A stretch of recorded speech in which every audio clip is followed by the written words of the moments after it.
may batas. Pero mula noong 2016 hanggang ngayon, wala pang nakukulong. Wala pang nakukulong sa economic sabotage dahil wala pang nahuhuli ng smuggled goods na mas mataas sa 10 million.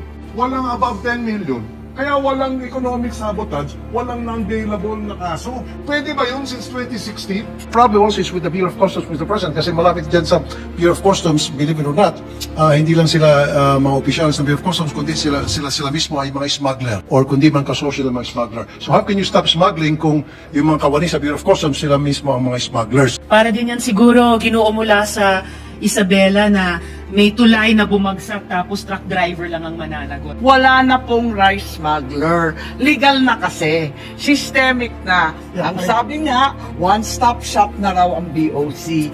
Kaya nila magdeklara ng shortage, sila na rin ang mag-i-import license, sila na rin ang mag-i-import, sila na rin ang magre-release. Meron po tayong batas na ginawa. Nagkaroon ng mandato na bigyan natin ng guaranteed price ang palay. Nandun po sa batas yun. Guaranteed price for palay, ngunit hindi natutupad. Sapagkat ang problema po rito ay implementation. Repasuhin natin lahat. At mula doon, marami po tayo may tutulong sa ating mga kababayan. Sobrang nakakagulat na balita. Grabe, Raffy Tulfo, tumistigo na. Nagulat si PBBM sa mga senador. Meron ng makukulong, nayanig di umano ang Senado. Ayon sa nakalap nating impormasyon, nagsalita na ang mga senador patungkol sa mga smuggler ng NFA rice. Wala na daw dapat silang piyansa pag nakulong. Sobra-sobra ang pinapatong nilang presyo sa bigas, dapat nang may managot. Grabe, Raffy Tulfo, tumistigo na. Nagulat si PBBM sa mga senador. Meron ng makukulong, nayanig di umano ang Senado. Tara panoorin natin. Yun po yung tanong ko sa ngayon, ginoo mula sa Isabela. Dapat ba nating pagkatiwalaan ang NFA para mag-angkat muli kaugnay nung kanilang naging track record, Mr. President? I don't blame you for your apprehension pertaining to the NFA's taking over again. And I do acknowledge, Mr. President, Your Honor, natagtag talaga ng korupsyon itong NFA noon, kaya nga po natanggalan sila ng powers pertaining to that. However, pag tayo ay binalik natin sa NFA yung para sa pag-angkat ng mga rice, pagbigay ng mga permits, mga traders, dapat may mga safeguards. Okay? And dapat may approval from the DA Secretary. And of course, with consultation also doon sa mga stakeholders kasama dyan yung mga farmers. Hindi yung basta-basta lang tayo mag-approve left and right ng bibigyan ng permit para sa importation ng rice. Dapat merong isang taong mag-approve niyan, the DA Secretary, para may accountability. And then pangalawa, may approval and consultation doon sa mga farmers kasi sila maapektuhan eh. Senator Francis Kiko. Yes, before I give the floor to the Senate Committee on Agriculture Chair, just a quick point to support yung kasasabi ko ng ginoo mula sa Isabela.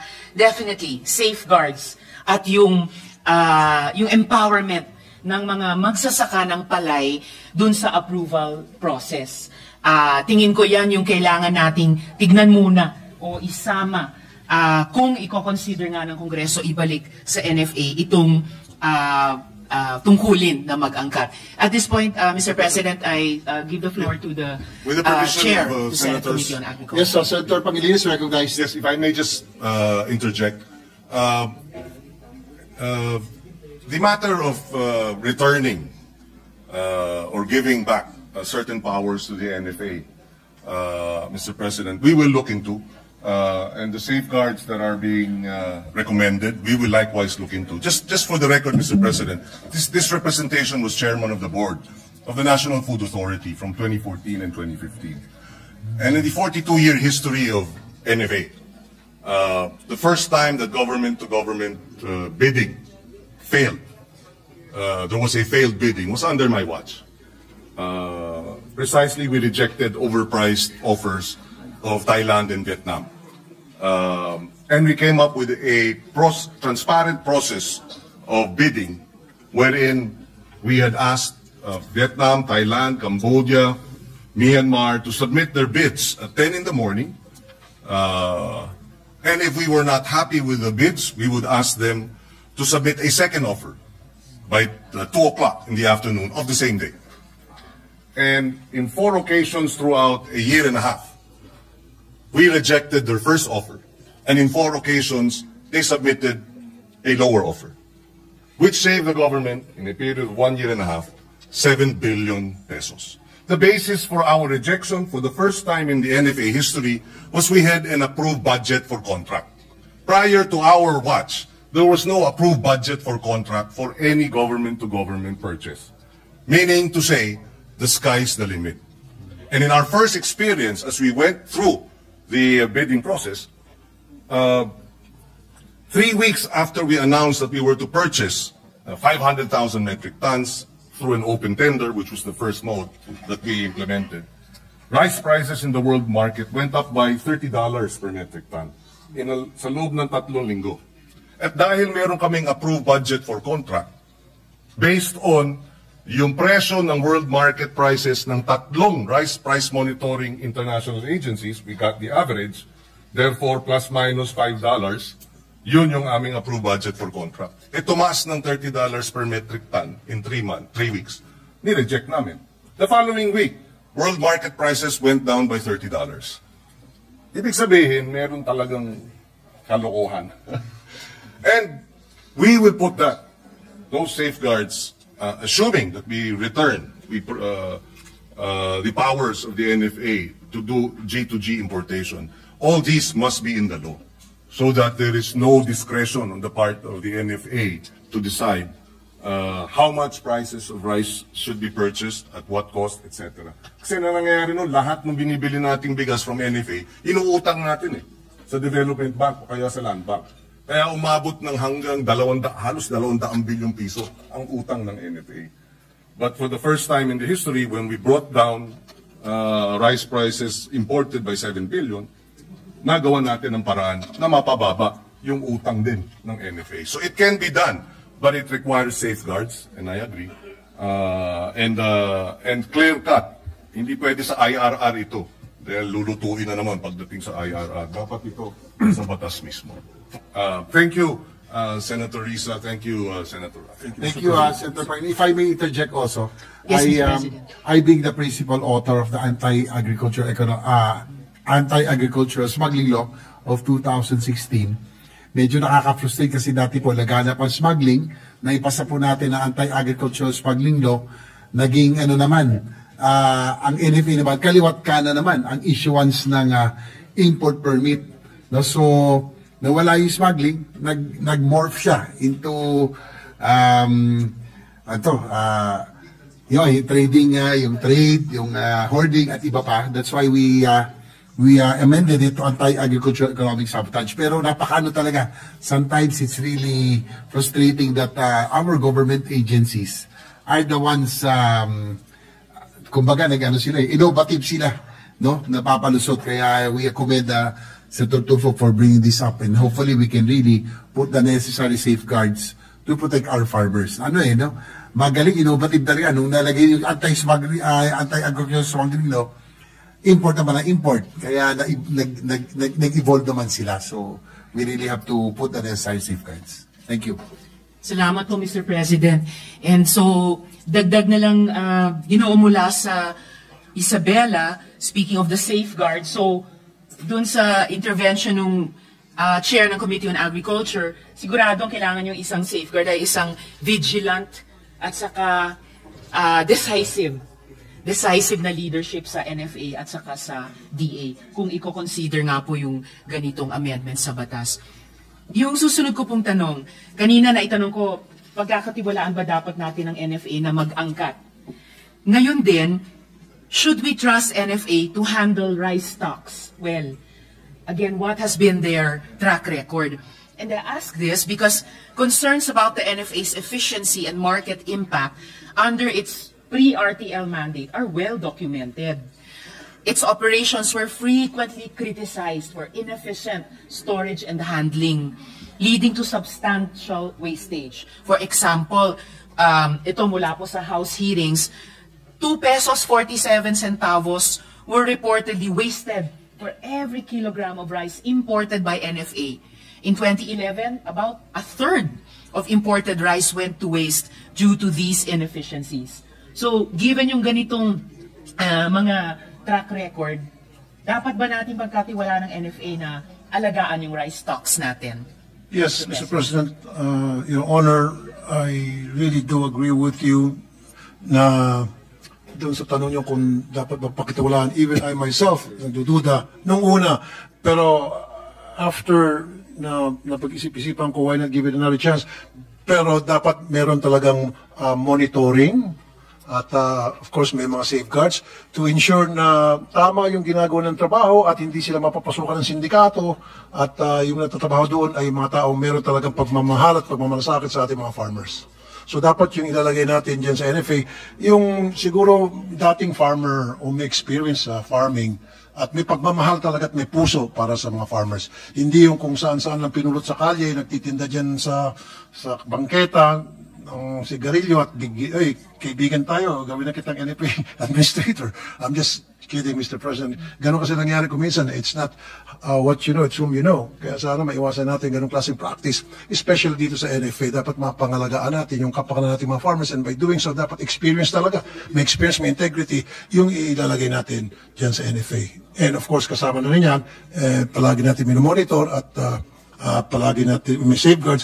And of course, sa lahat ng mga desisyon, especially pag sa importation ng mga bigas, may consultation sa mga farmers kasi sila tatamaan dito in the end. Mr. President. Salamat, Mr. President, at Ginoo mula sa Isabela. Nabanggit po ng good gentleman yung isa sa mga paborito kong salita, yung sindikato. Sobrang tagal na isa ito siguro sa pinakamasahol na krimen, na ipagkait sa bibig ng mga kababayan ang pagkain, ipagkait pa sa bibig ng mismong nagtatanim at nag-aani ng pagkain, ang pagkain. And I think kung isusulong ng Senado natin ang pag-amyenda ng batas na ito at ipatutupad talaga ng tapat ng DA at ng NFA given amendments and safeguards, isa po itong matagal nang hinihinging pagwawasto, Mr. President, Ginoo mula sa Isabela. Sunod ko pong tanong, can we expect NFA to handle the volume and timing of rice stock releases into the market so that farmers will not suffer? I ask this because NFA's price fixing through heavy imports often depress domestic farm gate prices for local farmers.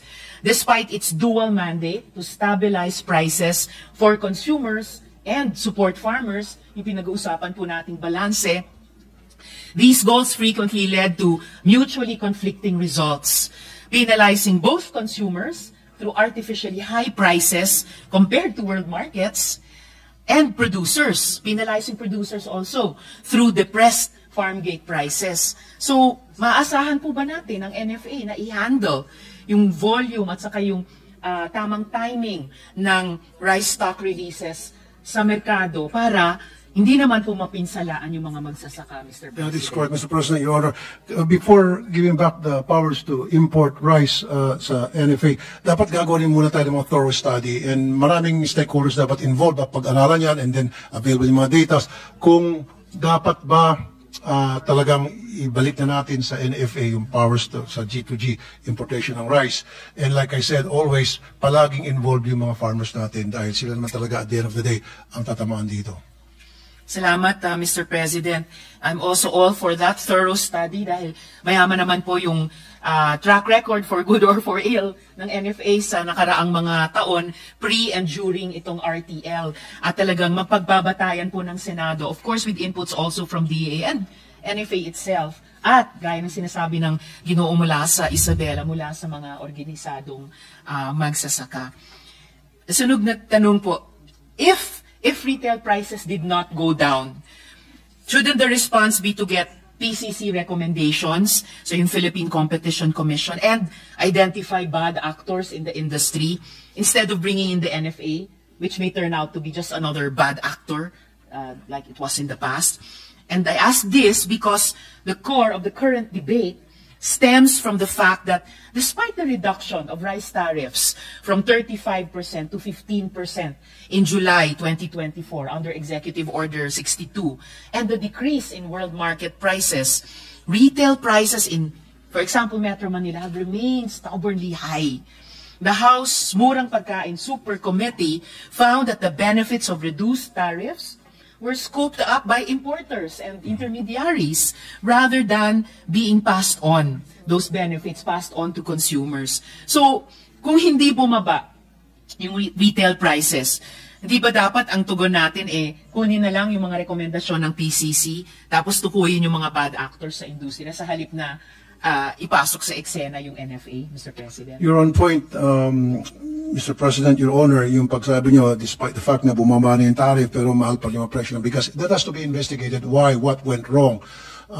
Someone must have done something that is not right, and this is the reason kung bakit yung mga bigas ay mamahal pa rin. So, pagdating ng mga hearings natin sa agriculture, and we have to look into that. And kasama ako doon para magbusisi, and of course, magdala tayo ng mga eksperto sa farming, para malaman natin kung ano yung problema at paano natin mapaganda pa yung production ng ating bigas at kahit na meron tayong importation ng bigas, paano natin mapanatili yung integridad ng ating NFA para tama yung mga ginagawa ng trabaho, allowing the importation of rice only to fill the gap.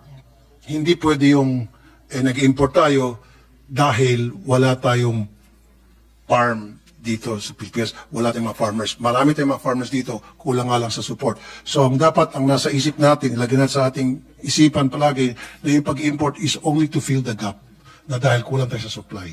Hindi dapat tayo mag-oversupply na to the extent na binabaha na tayo ng imported rice na ikinamamatay na marami sa ating mga farmers na kanilang kabuhayan. Salamat, Mr. President. And again, good gentleman from Isabela, kaisa niyo po ako na kailangan talagang investigahan ito. Kung bakit sa kabila ng mga interventions na sinasabing will create certain outcomes, hindi naman yun ang nagiging bunga. And I look forward dun sa investigasyon kung saan malamang mahalaga yung magiging inputs ng PCC. Kailangan talagang i-identify yung bad actors, pangalanan na sila para mailagay sa tamang lugar na wala nang sacred cows. Kung meron kang alam mga pangalan, Mr. President, this is the time. Yes, Mr. President, good gentleman. Lalahok din ako ng aktibo sa investigasyon tungkol dito tungo sa maybe Mr. President, i-refer natin sa Blue Ribbon Committee para si Senator Marcoleta imbestigahan kung sino yung mga sindikato dyan sa rice importation, etc. At naglulook forward din ako sa input sa investigasyon ng NFA. Mr. President, I think the chair of the Senate Committee on Agriculture would like to quick interject. intervention. Senator Pangilinan is recognized. Nabanggit kasi with the permission of Senator Tulfo. Go ahead, Mr. President. Nabanggit kasi ni Senator Risa yung pangalan. Naalala ko, wala na ako sa Senado in this last 3 years ago. Sinuspindi ng NFA yung 100 managers and employees dahil sa binenta yung stocks na hindi dapat.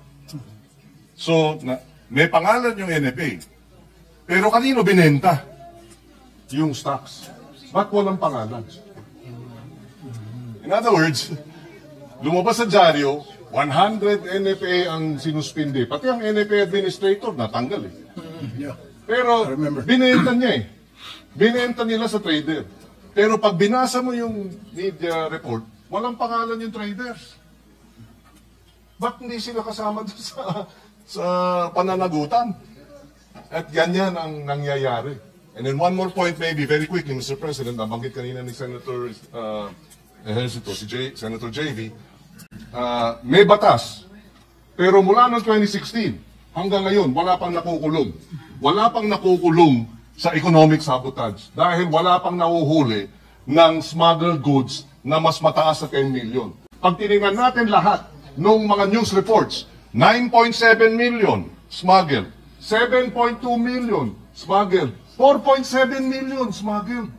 Walang above 10 million, kaya walang economic sabotage, walang non-bailable na kaso. Pwede ba yun since 2016? So dapat siguro, Mr. President, Your Honor, babaan natin yung amount na para may consider na economic sabotage from 10 million, gawin natin 5 million siguro if necessary. Well, ang mangyayari doon, gagawin namang report, 4 million lang ang smuggle. Mababa na mababa, Mr. President. So, kumbaga, ang sa atin, it's enforcement. I think, yeah, enforcement. The problem also is with the Bureau of Customs, Mr. President, kasi marami dyan sa Bureau of Customs, believe it or not, hindi lang sila mga opisyal sa Bureau of Customs, kundi sila mismo ay mga smuggler or kundi man kasosyo ng mga smuggler. So how can you stop smuggling kung yung mga kawani sa Bureau of Customs sila mismo ang mga smugglers or partner ng mga smugglers? Mr. President, Your Honor. Salamat, Mr. President. Para din yan siguro ginoo mula sa Isabela na may tulay na bumagsak tapos truck driver lang ang mananagot. So dito rin kalahati lang ng cast ang pinanagot. Yun lamang nagbenta pero hindi rin yung nagbumili. Wala namang makukonsummate na maling gawain kung hindi lahat ng gumagawa ay gumawa at dapat ay pangalanan at singilin. Huling tanong na lamang po, Mr. President, ginoo mula sa Isabela. Operationally, doesn't NFA need to invest hundreds of billions of pesos in drying? Kanina pinag-usapan nyo rin yung dryers, no? Drying, storage, and milling facilities in order for it to play a bigger role in stabilizing prices, assuming that it can be both capable and accountable to perform this mission. If the NFA is to play a larger, more active role in the rice market, significant investment in and modernization of its post-harvest facilities are imperative. Kasi po the current NFA warehouses are notoriously inadequate and preventing the agency from effectively procuring new local harvests. Pwede pang idahilan yun na para hindi mas marami pa ang bilihin sa ating mga magsasaka. To fulfill its existing and proposed mandates, the NFA requires massive investment. The current 15-day buffer stock requirement alone, 555,000 metric tons of milled rice, would necessitate 21.275 billion pesos for palay procurement and an additional 13.875 billion pesos for milling, storage, and distribution, far exceeding the NFA's current annual budget for procurement. So, looking forward din po tayo, ginoo mula sa Isabela sa budget debates. Long-term goals such as, say, kahit doble lang natin, a 30-day buffer stock of 1.5 million metric tons, or even a 90 to 100-day supply, bakit hindi, di ba, libreng mangarap, would require investments in the range of 150 billion pesos for infrastructure alone for a 30-day buffer po. So while the NFA is reportedly building new warehouses, these add only a modest 50,000 tons of capacity. And this highlights the complex logistical and financial challenges of scaling up NFA's physical infrastructure. So yun na nga po, operational, hindi ba dapat ang NFA ay kailangan mamuhunan ng hundreds of billions dun sa drying, storage at milling facilities para makapagganap siya ng mas malaking papel sa pag-stabilize ng mga presyo, Mr. President. Thank you, Mr. President. Honor, yeah, I do agree with you, Senator Riza, Ma'am. If we want the NFA to succeed and become effective in their job, the new powers that are given to them, we must support them by way of giving them enough budget na para ma-fulfill nila yung mandato sa kanila at mapaayos po yung ginagawang trabaho para sa ating mga farmers. Salamat po, Ginoo mula sa Isabela. Maraming salamat sa inyong privileged speech.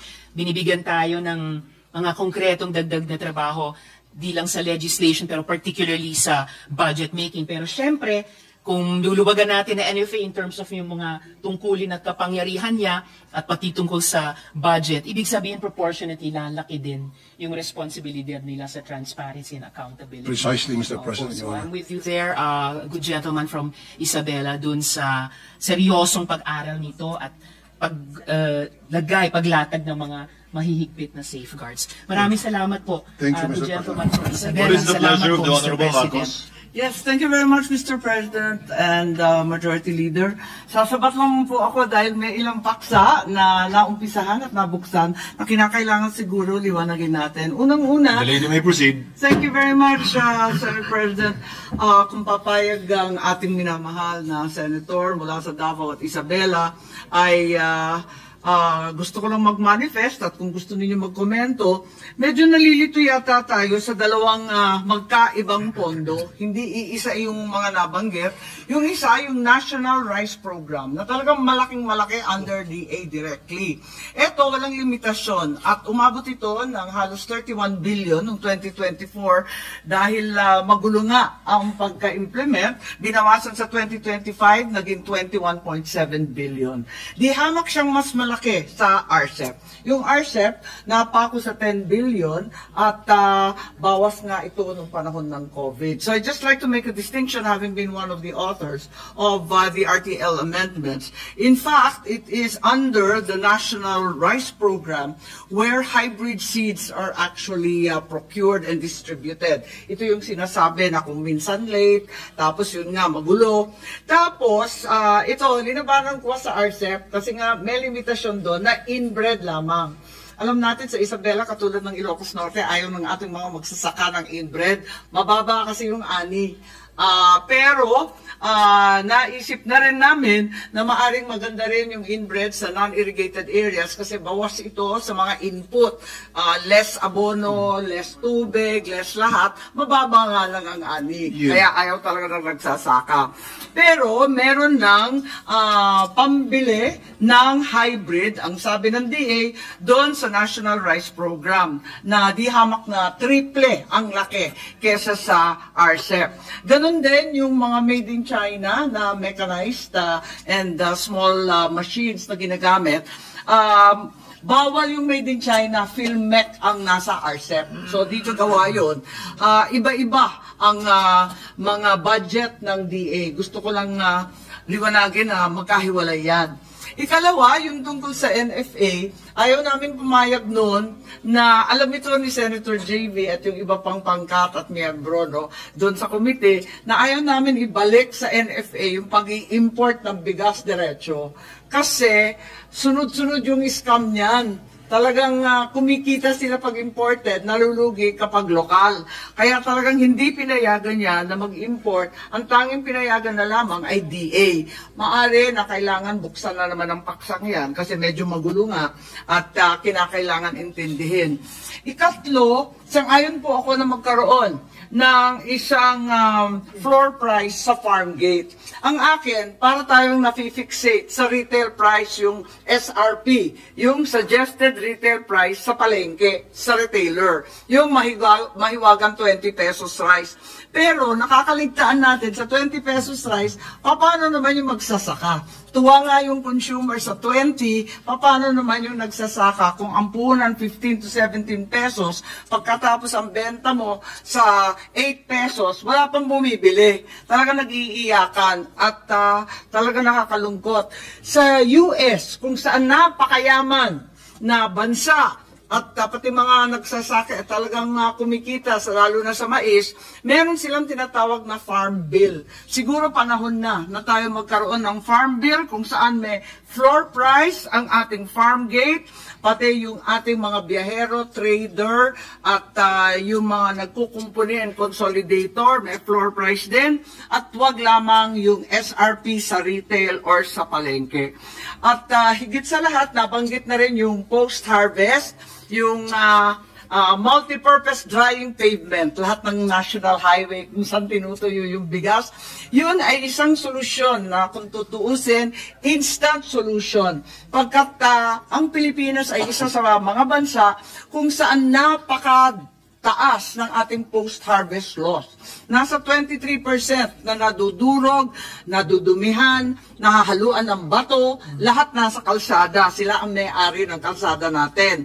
Kaya't ang tingin ko, kung maayos natin yung post-harvest na yan, right away, we will have 1/4 additional rice. So, malaking bagay. So, palagay ko, talagang kinakailangan ungkatin natin lahat ng problemang yan. At saka yung buong supply chain. May problema talaga yung supply chain mula sa farmer hanggang sa biyahero, which is completely regulated. Kukunin yung mga bigas, minsan bayad, minsan hindi nababayaran, hanggang sa market vendor. Yung market vendor, mainit tayo, yung farmer, mainit tayo. Paano yung middleman? Kailangan yung buong supply chain, pati bodega, naging cartel na. Sa Nueva Ecija, lahat yan, talagang cartel na. So, nais ko lang ipahiwatig din na ang balita ngayon, yung sinasabi nating smuggler, wala na pong rice smuggler. Legal na kasi. Systemic na. Ang sabi nga, one-stop shop na raw ang BOC. Kaya nila magdeklara ng shortage, sila na rin ang mag-i-import license, sila na rin ang mag-i-import, sila na rin ang magre-release. Ewan ko kung totoo, pero ang haka-haka matindi. Ang masaklap, mas madami na ngayon ang naririnig kong kwento, hindi lamang Isabela, kasi Isabela Day ata tayo mula sa Kabagan hanggang sa Bigas. Isabela Day today. Pero ang masaklap, dumadami ang naririnig kong farmer suicides. Ang mga farmers na sa kalupitan at sa dami ng utang ay nagpapakamatay na lamang at hindi na kaya bayaran ng utang at wala nang ibebenta pang lupa. Maraming salamat sa pag-ungkat nitong mga paksang napakalupit isipin. Yes, thank you, Mr. President, Your Honor. Yeah, you're right. Wala nang smuggler, pero ang tawag na sa kanila ngayon, broker and fixer. Yun yung pinaka-proper term. Because wala na nga, one-to-sawa na nga pagpapa-import ng bigas. Pero sa ibang products, nandiyan pa rin yung smuggler sa Bureau of Customs, and that really exists, and everybody knows about that. Maski na yung bata na pag-alagala dyan sa labas ng gate ng Bureau of Customs, alam nila na rampat ng smuggling sa BOC up to now, even while we speak. Thank you. Mr. President. Majority Floor Leader. Thank you. Mr. President, next to interpolate is the distinguished gentleman from Tarlac in the province of Rizal, no other than Senator Rodante Marcoleta. I move that he be recognized, Mr. President. Senator Marcoleta is recognized for his interjections. You may proceed, sir. Thank you very much, Mr. President. I wonder if our colleague is still able to accommodate a few questions despite... Yes, Mr. President, Your Honor. Okay. Thank you very much, Mr. President, Your Honor. Your Honor, alam po ba ninyo ang nakakain ng isang Pilipino na bigas sa loob ng isang taon? I don't have that data, Mr. President, Your Honor. According to the Philippine Statistics Authority, ang isang Pilipino po, ang tawag po nila rito ay per capita consumption of rice.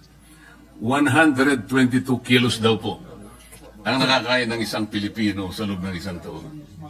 Sa mga tuwid, kinuwenta ko po 122 kilos times 115 million Filipinos divided by 20 something kasi para makita po natin per metric tons. Ang national consumption po pala, base po sa kwenta ko, Mr. President, 14 million metric tons of rice. Ito po ay 2024. Nagtataka po ako bakit binase nila sa 115 million Filipinos. Marami pa po namang mga sanggol Hindi pa naman kumakain ng bigas yung mga yun Sabaw ng bigas, kinakain po yun, Mr. President. Meron din pong mga probinsya ang ating bansa na kumakain ng kasaba. Sa Mindanao po siguro marami doon. Meron din tayong mga lugar na mais ang kinakain, lalong-lalo na po sa Cebu. Sana po ay ibinawas sana ito. Ganun pa man, kahit na aminin po natin, Mr. President, na sa official record po ng PSA, ang atin pong consumption ay 15.5 million metric tons. Dinagdagan pa nga ng 1 milyon sa kwenta ko 1 milyon at kalahati. Tinanong ko rin po yung production natin ng the same year. Ang sabi po nila, 19.3 million metric tons. So, ang sabi ko po, kukunti naman pala yung consumption natin. Mas malaki pa pala yung pinroduce natin, 19.3 million metric tons. Ipagpalagay mo ng 15.5 million metric tons ang kakainin ng bawat isang Pilipino. Di sana hindi tumaas ang presyo ng bigas. Wala pa pong importation dito, Mr. President.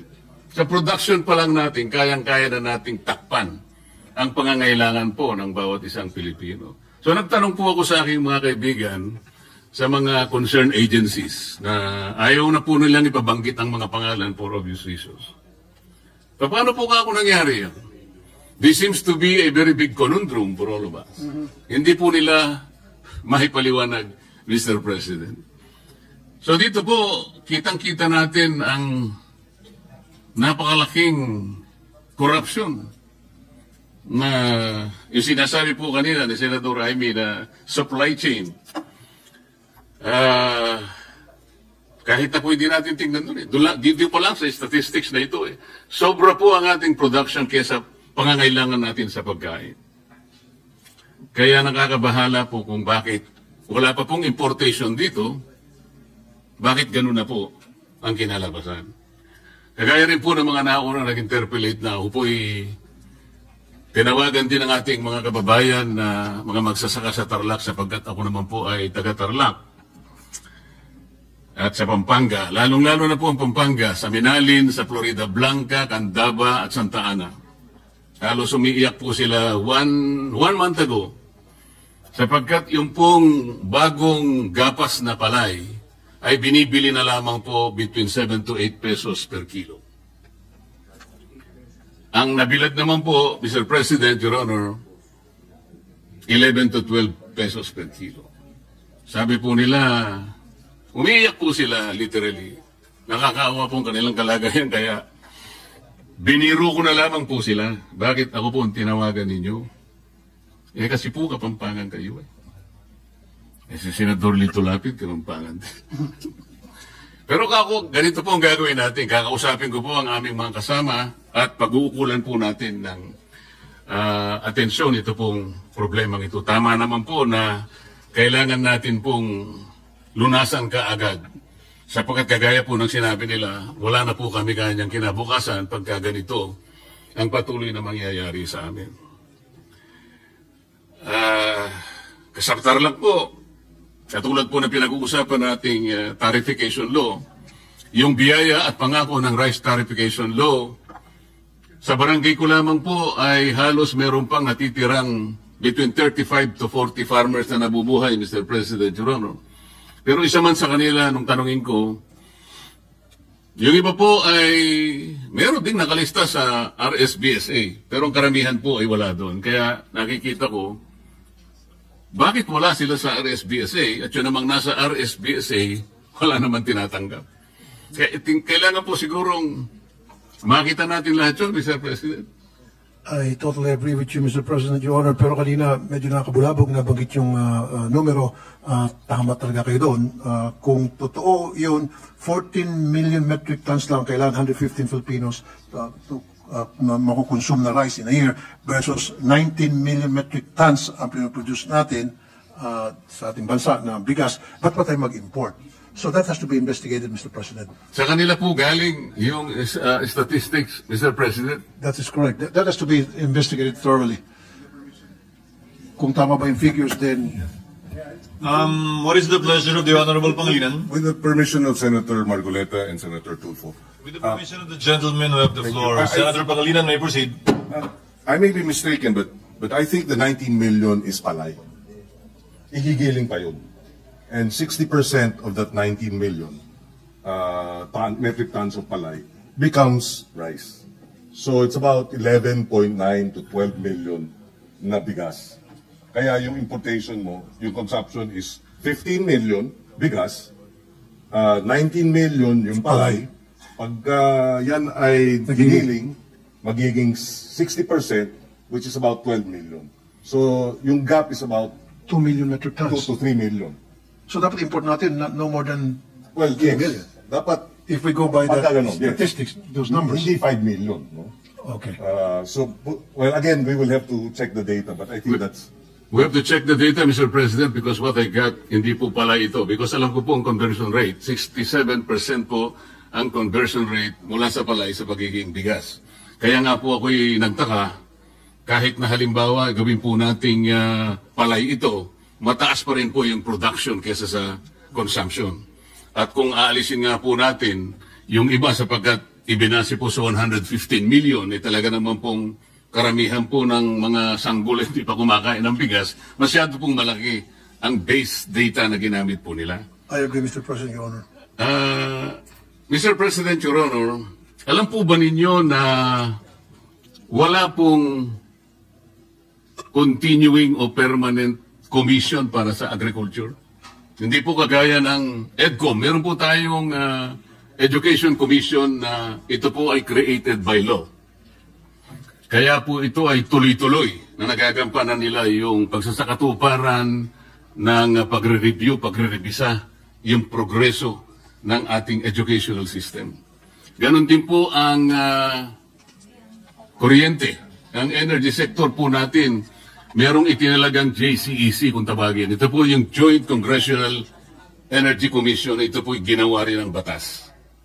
Pero ito pong agriculture, Mr. President, Your Honor, baka magtaka kayo, yung kauna-unahan po na joint commission o joint resolution ay nangyari lamang po sa pamagitan ng isang ang Congressional Commission ay ang ginamit lamang po ay Joint Resolution number 1. Hindi po batas. At ito po ay nangyari during the 10th Congress. Ibig sabihin po, Mr. President, Your Honor, 1995 o 30 taon nang nakararaan. Baka sakali pong i-consider ninyo, Mr. President, Your Honor, isabatas po natin ang pagsasagawa ng isang komisyon na magmo-monitor. Kasama po ninyo ako doon, sapagkat ako po ay isa ring magsasaka. Para sa ganun po, tuloy-tuloy ang pagsasagawa ng kanilang tungkulin. Sapagkat ang agriculture po ay may tuturing nating economic backbone ng ating bansa. Mahalaga po ang kuryente, mahalaga ang education. Ngunit hindi natin matatawaran na mahalaga din po ang agriculture. Tama po ba? I definitely agree with you, Mr. President, Your Honor. Hindi ko po sinasabi na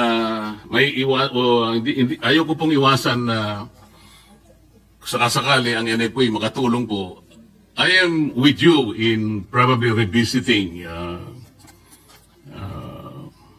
the NFA's function in relation to what it can do para sa ganun po ay maayos natin ang ating problema. But let us not put our eggs in one basket, Mr. President Churro. Alam po ninyo, nakita ko po marami na pong mga batas na ginawa ang Congress. Meron po akong masasabing mangilan sa inyo. Halimbawa, meron po tayong batas na ginawa. Hindi ko na lang pong maalala ilang taon na nakararaan. Na doon po ay nagkaroon ng mandato na bigyan natin ng guaranteed price ang palay. Let us revisit that, Mr. President. Nandun po sa batas yun eh. Guaranteed price for palay, ngunit hindi natutupad. Hindi nangyari. Sapagat ang problema po rito ay implementation. Meron din po tayong batas, Mr. President, Your Honor, na nagpanukala o ang kanyang layunin, lahat po ng makinarya, mga equipment na gagamitin po ng ating mga magsasaka ay dito na lamang sa ating bansa gagawin. Batas po yun. Kailanman hindi nagkaroon ng katuparan. Nangyayari po nag-import tayo. Meron din po tayong batas na nagsabi, hindi po ako nagkakamali dito sa Fisheries and Agriculture Modernization Act, kung saan po dedicated po yung mga lupa na kailangan pagtamnan. Ano man ang mangyari, hindi pwedeng palitan. Ngayon po, ang reclassification and conversion po ng mga lupa, kaliwat kanan na po ang nangyayari. Isang araw po, gigising tayo, Mr. President. Baka wala na po tayong mapagtamnan, kahit kangkong na lang. Are you with me, Mr. President, Your Honor? Yes, Mr. President, Your Honor. Meron pa pang batas, Mr. President, Your Honor. Nagtakda po yung batas na 25% ng loanable fund ng isang bangko ay ipapahiram sa mga magsasaka. Hindi po nangyayari. Ang bangko po siguro sapagkat masyadong commercialized. Pero yun po, tumutukoy hindi lang private banks po, pati public banks. Talagang kailangan bigyan 25% ng kanilang pondo ipautang. Gumawa po sila ng parang para maiwasan ito, ibinigay sa mga mangungutang na kunwari related sa agriculture, doon po napunta kaya napakaraming warehouse po na nangyari. Pero sa farmer po, walang masya. Ano pong gusto kong ipaintindi, Mr. President? Ang oversight function po ng Congress ay napakabisa rin. Tingnan po natin, repasuhin natin lahat. At mula doon, marami po tayo may tutulong sa ating mga kababayan. Salamat po, Mr. President. Your Honor. Thank you, Mr. President. Thank you, Your Honor. Thank you, Senator Marcoleta. I think you are referring to the Agri-Agra law with respect to the assertion that banks should lend to the agriculture sector. Majority of the leader. Yes, Mr. President, Senator Robin Hood Padilla seeking the floor. I move that he be recognized. What is the pleasure of the Honorable Padilla? Ginoong Pangulo, gusto ko lamang pong magbigay ng papuri sa ating kasama kay Senator Raffy Tulfo. The gentleman may proceed. Maraming salamat po, Ginoong Pangulo, at sa ating pinunong mayorya. Gusto ko pong bigyan ng parangal ng aking kaibigan at idol, Senator Raffy Tulfo, sapagkat Salamat po. pag kayo po ang tumatayo, marami po ang nakikinig. At naniniwala po ako sa pagkakataong ito, marami pong kababayan natin, lalong-lalo na po ang magsasaka, ang nagdidiwang, sapagkat kayo po ay tumindig at ipinaglalaban ang kanilang karapatan. Isa po itong tagumpay dahil tayo po ay taga Nueva Ecija. Alam na alam po natin, batid natin, ang kalagayan ng ating mga magsasaka. Bukod po sa tayo po ay pamilya ng Carino, nabanggit po kanina ni Senator Kiko Pangilinan na meron ng nasa 100 taon mahigit sa farming. Ang amin pong pamilya na galing pa po ng Abra hanggang Baguio ay kilala na po sa pamilya namin na kami po ay sa farming, maging ito po ay sa pagtatanim o sa pag-aalaga ng mga baka.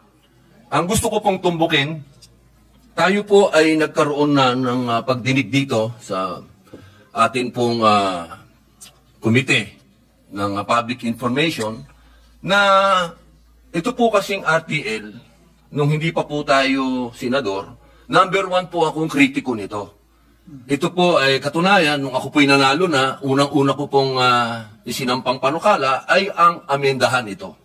Sapagkat nakita po natin na nagkaroon po talaga ng epekto sa mga magsasaka.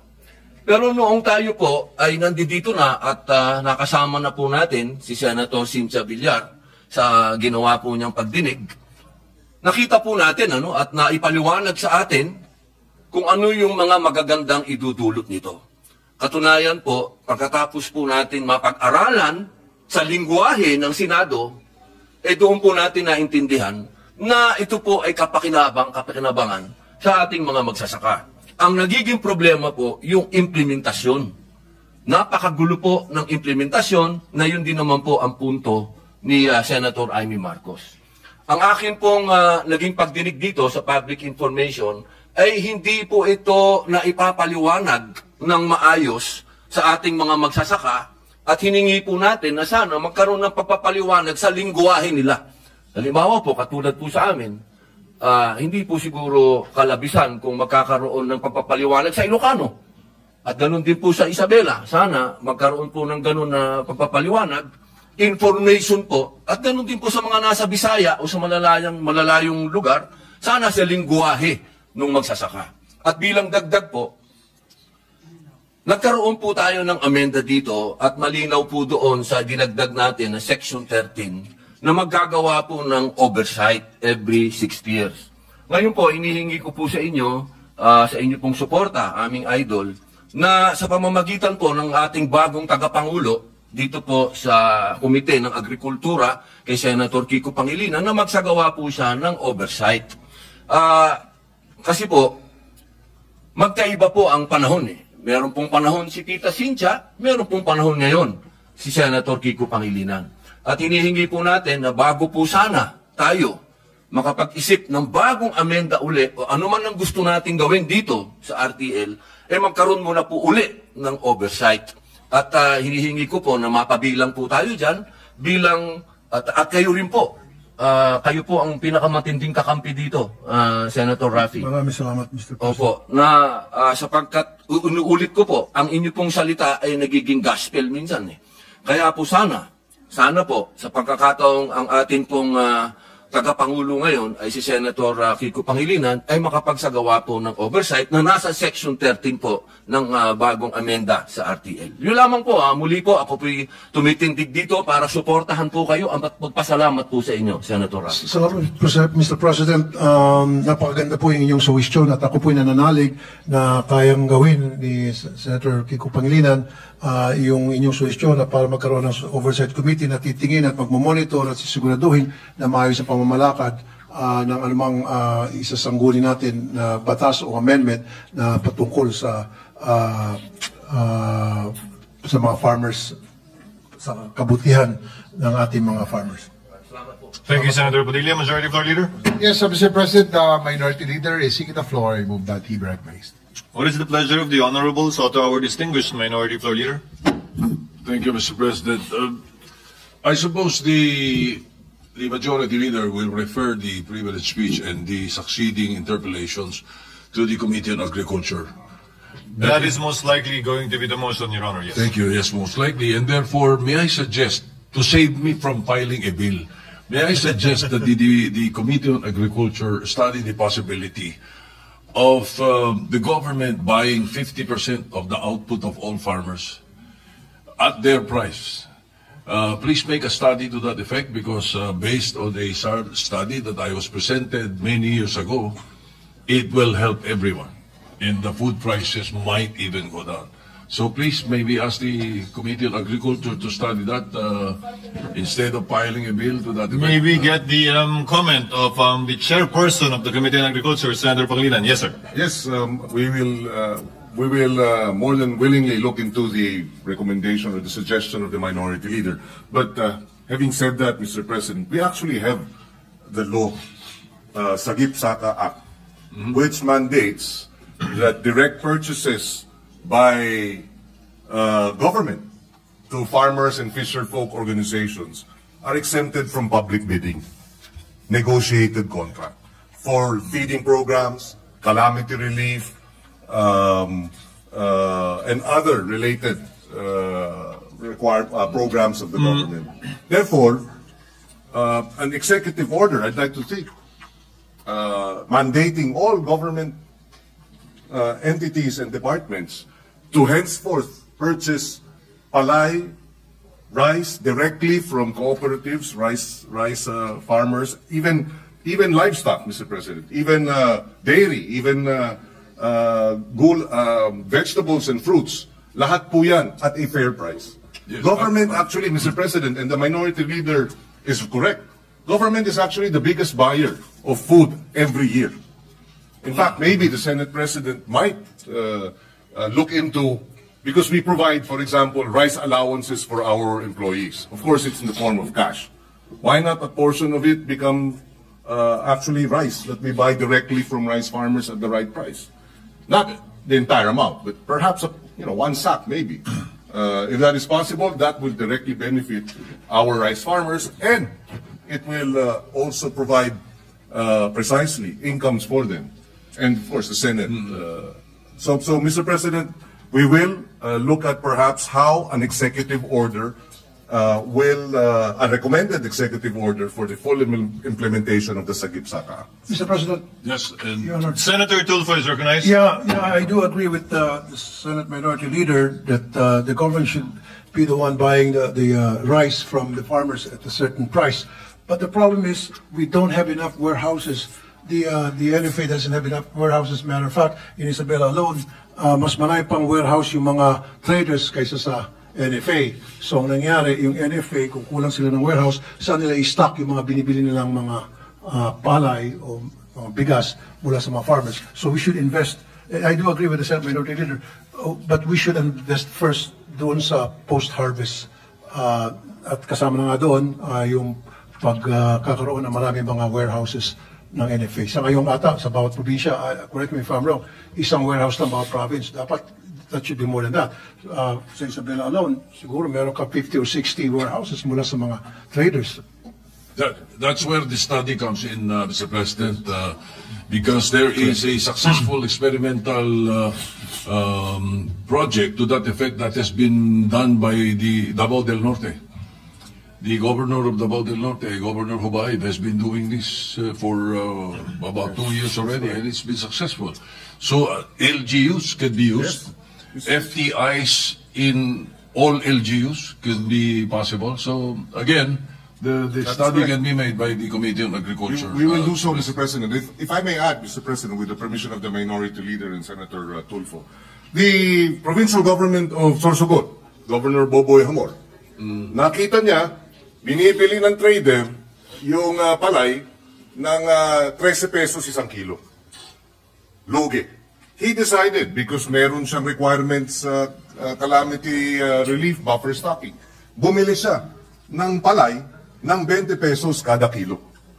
At nung binili niya ng 20 pesos kada kilo, because nga it is allowed under the Sagip-Saka Act, the following week, yung traders binibili na ng 23 pesos per kilo. Dinagdagan na ng 10 piso. Kaya naman pala. Dahil nga, naroon na ang gobyerno pumapasok bilang big brother at inakat ang preso nung palay. So that precisely, Mr. President, and we will go through the research to be able to identify all these LGUs that are doing it. We will do a tracking, and then we will present that report, Mr. President, to the body and to the minority leader. Well, with what the senator from Pampanga said, the gentleman from Pampanga said, the chairman of the Committee on Agriculture, I suppose the governor of Sorsogon inherited it from his predecessor. I built the warehouses where he is placing all of the rice he is buying. All right, so the governor of Isabela is also doing that. For the record, Governor Rodito Albano, I think, is also doing that. With that being accepted by the chairman of the Committee on Agriculture, and as I said, I suppose the majority leader will refer it to his committee. There's one more thing, Mr. President, if Yes, you don't Your mind. It's 6:30 in the evening, and we have had 3 privileged speeches today with some interpellations. I suppose that it's best we suggest that we consider the possibility of having limiting privileged speeches to around 2 per day if the legislative mill is already rolling. Now, when the legislative mill comes in, I hope we limit it to about 2 privileged speeches. Otherwise, we will be staying here for quite a while. It's very difficult for most of us to be staying here for that long a time, Mr. President. The chair completely agrees. The point raised by the distinguished minority floor leader is well taken, and we will advise the majority leader accordingly after consultation with the members. Thank you, sir. Thank you, distinguished minority floor leader. Majority leader. Ngayon, ikaw, bilang Pilipino, ano ang masasabi mo at reaksyon sa balitang ito? Mag-iwan ka ng komento sa ibaba at atin pong babasahin isa-isa.